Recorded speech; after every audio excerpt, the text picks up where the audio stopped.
Hi, Jordan Ficklin here for Professional Watches. Today I'm going to be reviewing the Armin Strom Gravity Equal Force watch with a green Kari Butoinen dial. It's a fantastic watch, it's spectacular, it's something I would be happy to wear on my wrist. But if you've seen my reviews before, I'm a watchmaker and I'm going to focus on the technical aspects of the watch. So you're not going to get all the specs, sizes, all that kind of stuff. Although I have to say with this one, it's pretty fantastic, and so it's hard to overlook how well it's done besides just the technical features. It was introduced in 2019, but as a watchmaker and a technical kind of guy, I'm always the last one to see these kind of things. I don't get to see them when they first come out like some of the other reviewers do. But here it is. Fantastic green dial with the engine turning. Striking black main plate, beautifully finished components. Of course, a back that is also very well done. A lot to show off here, and so they're going to go ahead and do that. I'll just quickly read through. There's a lot of text here on the movement and the case. It says Armin Strom, System 78, Equal Force, 3 ATM, stainless steel, Swiss made. It's got a serial number on it. And then it's going to indicate the caliber, Armin Strom 819, automatic, designed and manufactured by Armin Strom, adjusted in all positions, 28 joules, 3.5 hertz, in-house, Swiss. So, what is gravity equal force? Now, I'll say right off the bat that most brands do a really poor job of describing the technical features of their watches. Quick little press release, a few fancy words, and they leave it at that. But if you go to Armin Strom's YouTube channel, they actually do a really good job of describing what the technical features that make this watch unique really are. I'm going to do some of that as well, but they did a very fine job themselves. So there's two parts to it, gravity and equal force. What they mean by gravity is it's an automatic watch.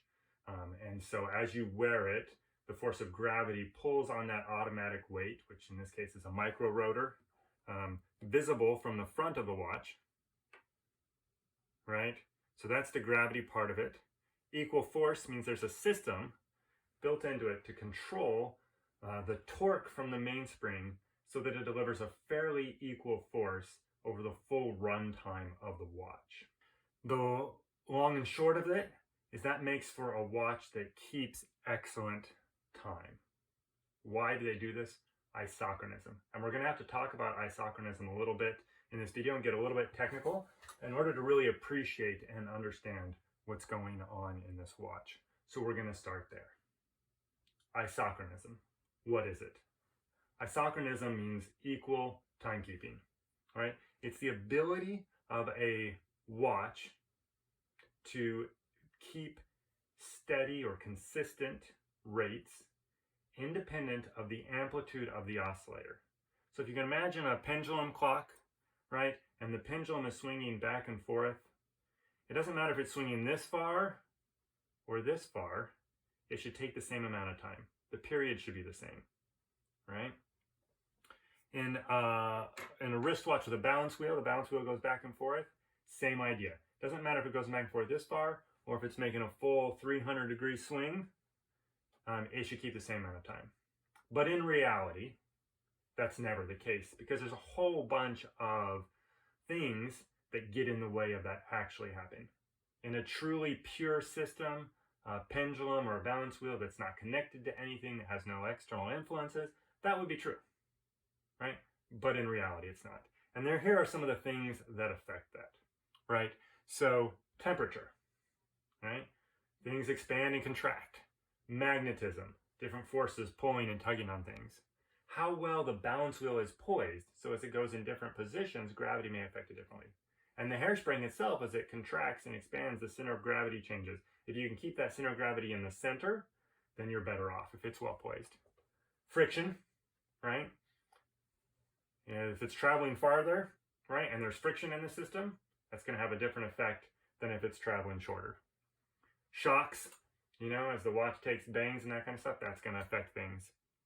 The escapement itself actually introduces errors into timekeeping that are magnified or depending on how much amplitude there is in that balance wheel. And then regulating pins, if you've got them, also, because the spring moves back and forth between the regulating pins, right?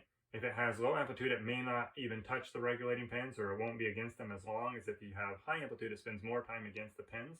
That's going to change the rates. So all these different factors contribute there. And there are two main strategies for solving these problems of isochronism. The first one is try and eliminate or reduce the effect of those 8 factors I just listed on isochronism. The second is try and keep the amplitude from changing so you don't have to worry about those factors, right? And so most brands implement a combination of these factors. Temperature and magnetism, right? These are usually solved by material choice. So material in the hairspring and the escapement and these kind of things. And they've gone with fairly traditional materials here. It appears to be Niverox hairspring, but there's a lot of different grades, and this watch does a really good job of keeping time. So they've chosen a high grade Niverox hairspring that makes it close to anti-magnetic, less affected by changes in temperature. Poising both of the balance wheel and the hairspring. This is just a matter of good watchmaking. You have to put a lot of effort into adjusting and manufacturing the components in order for them to be well poised. That's definitely the case here. Shocks, well, shock happened, right? The watch is going to take stuff, and so it's got a shock system built in. All modern watches do. These are very traditional in their mechanism, so that they will have a temporary impact, but not a long-term impact on the watch. Friction, yeah, not a whole lot you can do to eliminate friction. You can certainly reduce it, and they've done some things here or there. The escapement, this watch has a traditional Swiss lever escapement, and so it's got all the errors that a Swiss lever escapement provides in the watch. To get rid of those errors, you have to change the escapement to a different style. Regulating pins. In this case, the balance is free sprung, meaning it has no regulating pins. The rates are adjusted by weights on the balance wheel, by moving them in and out and changing the moment of inertia of the balance. That's how they adjust rates here. Few high-end brands do that. Same kind of thing. In this case, it's a flat hairspring and not an overcoil, but still, that certainly helps and eliminates one of those factors completely as far as isochronism goes. So some of the other technical details of this watch are it's got a micro rotor automatic system here. And if we look at that, it is a little bit different from some other micro rotors. Instead of reversing wheels, it's a unidirectional winding, so it freewheels in one direction and it winds in the other direction. And it's got a double click mechanism actually built right on top of the rotor itself, eliminating some extra components. That seems to be a very efficient, well done winding system, especially for a micro rotor. A lot of micro rotors are less efficient when it comes to winding, and this one appears to do a really good job. As I mentioned, Swiss lever escapement, flat hairspring, Niverox, that kind of stuff. In addition to that micro rotor, obviously it's automatic winding, that's done a little bit differently in this watch. The winding is a little different. So the mainspring barrel is visible right here on the dial side of the watch. Love that. There's so much going on from the dial side. There's so much neat to see here. But that mainspring barrel, traditionally, there is a ratchet wheel on top, and that's connected to the arbor. And when you wind the watch, the arbor coils up and pulls the spring from the inside to tighten it around that. And then as it unwinds, it drives the outside, the whole barrel drum and the teeth that are cut into it, and that drives the gear train. So when the watch is running, you're having to turn most of the barrel. This has what we call a motor barrel in it, which means it's the opposite. When you wind the watch, it's the outside of the barrel drum that turns to coil the spring, and it's the small arbor in the middle that rotates as the watch runs, right?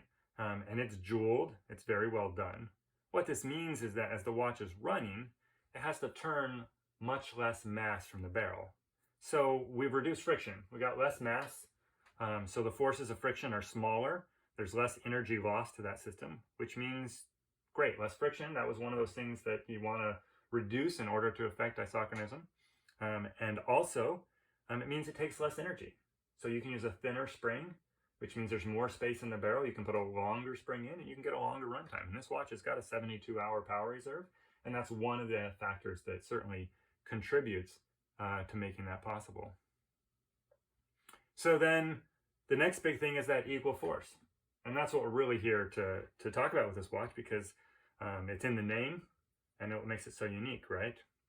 So in order to talk about that, we're going to talk just a second about traditional systems and forces in watches.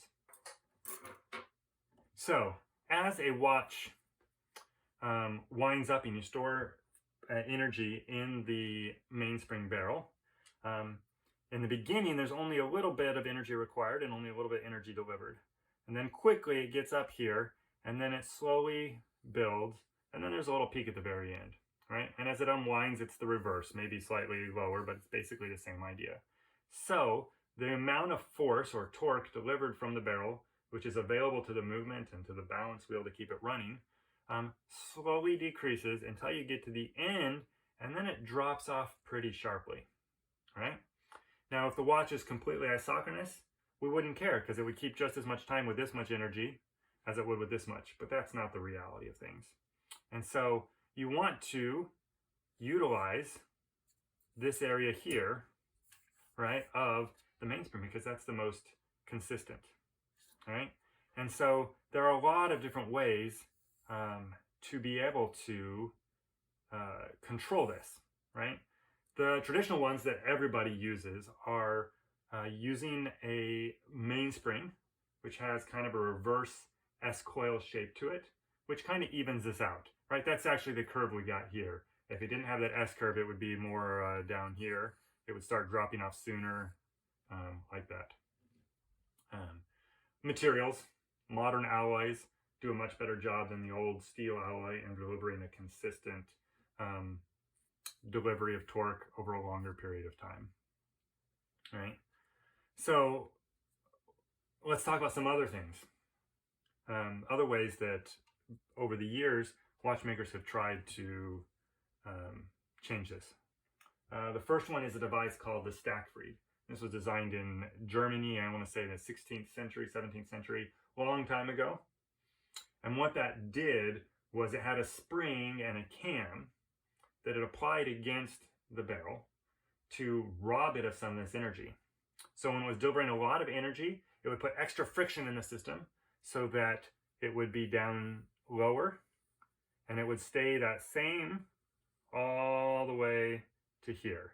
And so it would, as the mainspring unwound, it would apply a little less friction, basically to keep it steady, but much lower than normal. Big downside here is you don't get all this power, right?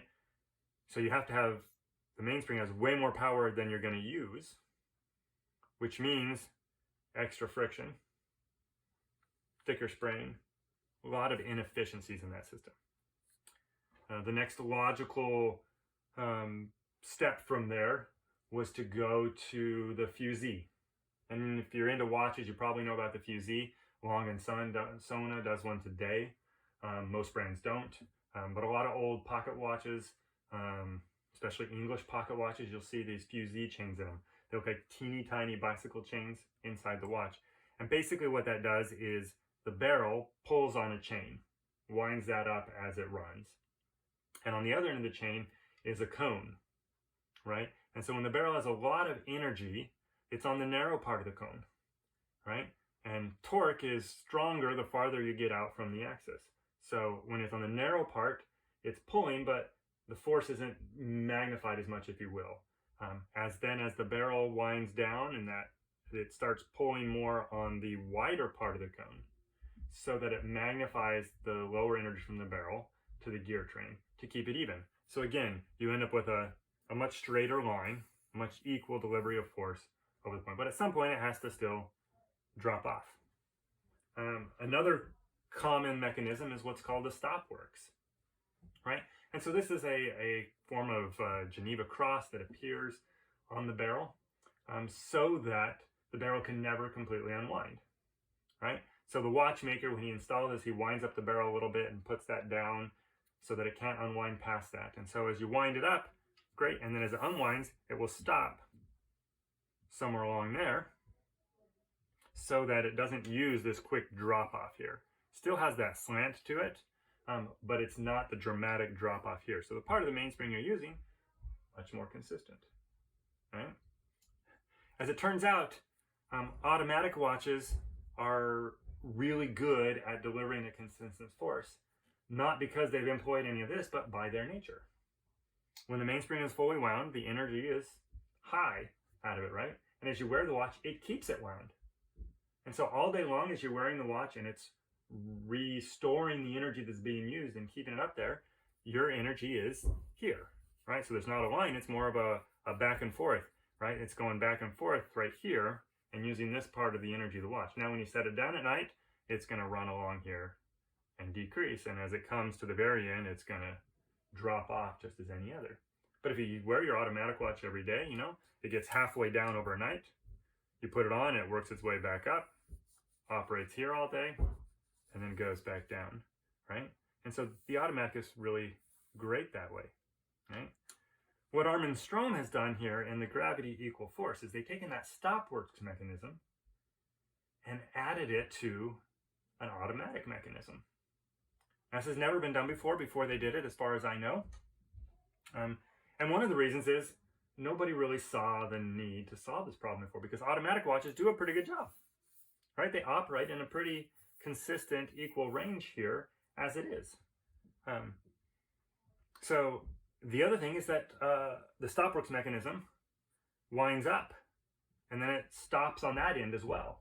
And in an automatic watch, you need a slipping mechanism. The spring slips in the barrel so that as you wear it and it tries to wind up, it will continue to do so rather than stopping that weight that's moving around. It needs to be able to slip. And the Stopworks doesn't normally allow for that. Armin Strom solved that problem.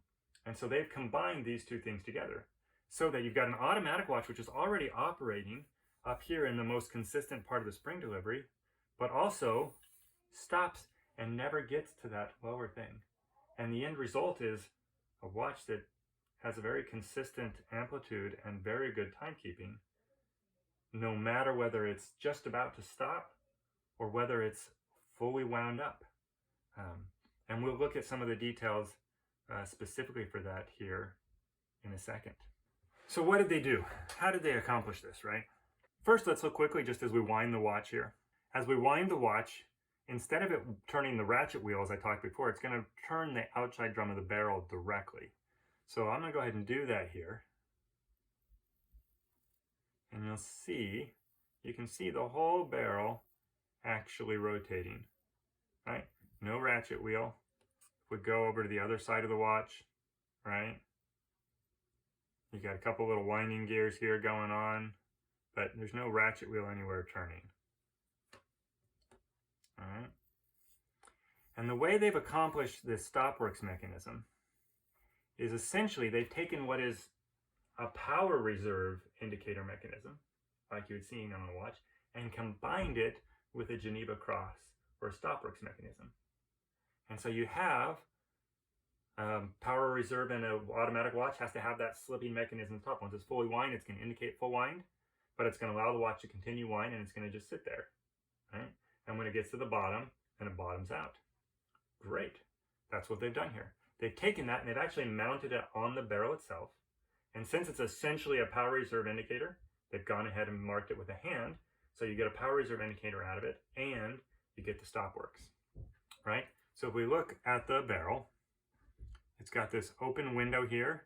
Through it, you can actually see the cutouts of the Geneva cross of the Stopworks. Behind it, you can actually see the mainspring coils a little bit, right? And then there's a little hand and a graduated line here from thin to thick, indicating unwound to fully wound, right? A little bit inconvenient in that sometimes this hides back here, but the barrel's going to stay still as the watch runs, so you can always just turn it till it's in a position where you can see it if you want to, and it will stay there except as it's wound automatically, it's also going to turn and rotate. But at any time, you can just rotate it into view with the crown, right? So we'll see right now the hand is pretty close to the bottom.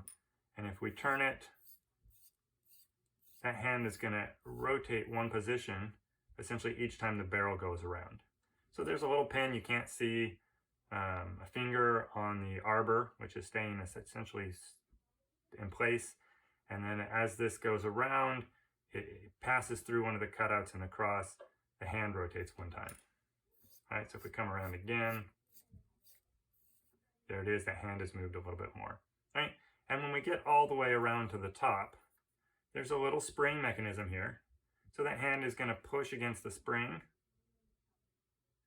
and the finger inside is going to be free to kind of rotate through that last position. It doesn't get stopped or caught. There's a cutout for that finger to kind of go through, and it just kind of idles there at the end. And then as it unwinds, it catches it, and this hand starts jumping back position at a time. All right, so really neat. All right, and it just does what we said it does, right? Is one, it tells you how much reserve is in there, and two, it stops it before the mainspring fully unwinds and before it gets to the end where it doesn't deliver as much power. All right, so what does that mean? Is it really a good timekeeper? I'm always a little skeptical of the claims of brands when they come up with some kind of new technical innovation. I want to see for myself that these things actually work. And so I had to think, how am I going to test this? How am I going to see whether this actually provides a benefit to the user of the watch? Right? So I devised kind of a test to see what happened. What I did is I took it and I put it on my timing machine. So what the timing machine is going to do, right, is it listens to the noises of the escapement. It measures the rate. It measures the amplitude of the balance wheel using some calculations. And it's going to run it through several different positions. So what I've done is I've put it on the timing machine, and I did that with it fully wound. I did it after 24 hours. I did it after 48 hours again, and I did it after it had come to a stop. I wound it back up just a little bit, maybe a couple turns of the crown, and did it again to see how it's performing, right? And then I compared that to what a traditional automatic watch movement does, right? And then I've graphed these for you. We've got scale on the left is amplitude, scale on the right are the rates. All right, this is just a caliber with a 52-hour power reserve. And we'll take a look here. First, this is the amplitude, right? And so we've got here amplitude. It's got a little bit of a drop here, and then it goes down, and then it's non-existent, right? And then here's the smooth curve. So essentially, it drops off over time, right? As it does so, the rates gradually go up. Now this looks pretty drastic, but we're talking the difference between 2 seconds and 4 seconds when we go 24 hours in. The shift is only between 2 and 4 seconds, right? So a 2-second fluctuation over the course of a day wearing the watch, if it doesn't get wound up at all from the automatic mechanism. If it stays wound, 2 to 3 seconds, maybe a second's diversion. That's fantastic. But once you put it down and you let it keep running down, it goes all the way up to 8 seconds before it stops. So 48 hours in, after 2 days, it's 8 seconds a day. So a little bit of a variation there. And this is the average across all the positions, right? With the Armin Strom, we look at the amplitude here. And the amplitude, that's here, all the way to 70 hours, very little change. I think the change in total over that was like 45 or 50 degrees of change in amplitude over the 72 hours. Whereas over 48 hours, we had 100 degrees amplitude change in the other watch. So very drastic kind of change there, right? And that's normal. It's just that it's designed to be used in that first 24 hours. You're not supposed to really rely on the full 48 hours of the power reserve. You can do that with the gravity equal force in this Armin Strom watch. We look at the rates. It just fluctuates between 6 seconds and 5 seconds a day, which is a little fast, but it's so consistent it could easily be regulated a little slower and get great rates out of it. But look at that. Both those are practically straight lines on that watch, whereas you've got the one going up and the other coming down here on the other watch. So we see that it's right. It does what they say it does. The amplitude stays much more consistent because they're only using the consistent part of the spring, and the rates also well consistent because it's well adjusted, and we have these kind of effects there. Another great thing I did to kind of test that was to see, okay, so one thing as a watchmaker I'm always telling people to do with their automatic watches is I say, you know, if it's come to a stop, maybe you've got a bunch of watches, pick it up and fully wind it. Give it a good 40 turns of the crown, right, before you put it on your wrist. Because it's going to keep best time that way. If you just give it a little shake, put it on your wrist, it's in that 8-second a day range when you first put it on. It's not running super great. Amplitude is down 200 degrees, maybe lower, instead of the 270, 290, 300 that you want out of the watch. And so for your watch to keep great time, you want to wind it fully before you put it on. With this watch, because of that Stopworks mechanism, it just starts going with that first turn of the crown because there's already some force in that spring stored there. The spring is partly coiled up. That just stopped the mechanism from turning. And so as soon as you give it a little turn and pull it away from that stopping part of the Stopworks, it takes off running again. And so you wouldn't necessarily have to give this a full wind, right? Put it on your wrist. As long as you're active enough to wind it while you wear it, you don't need to worry about that. Now, if you have a desk job and you don't move very much, you might need to give a little more going before you put it on because it may not wind very much, right?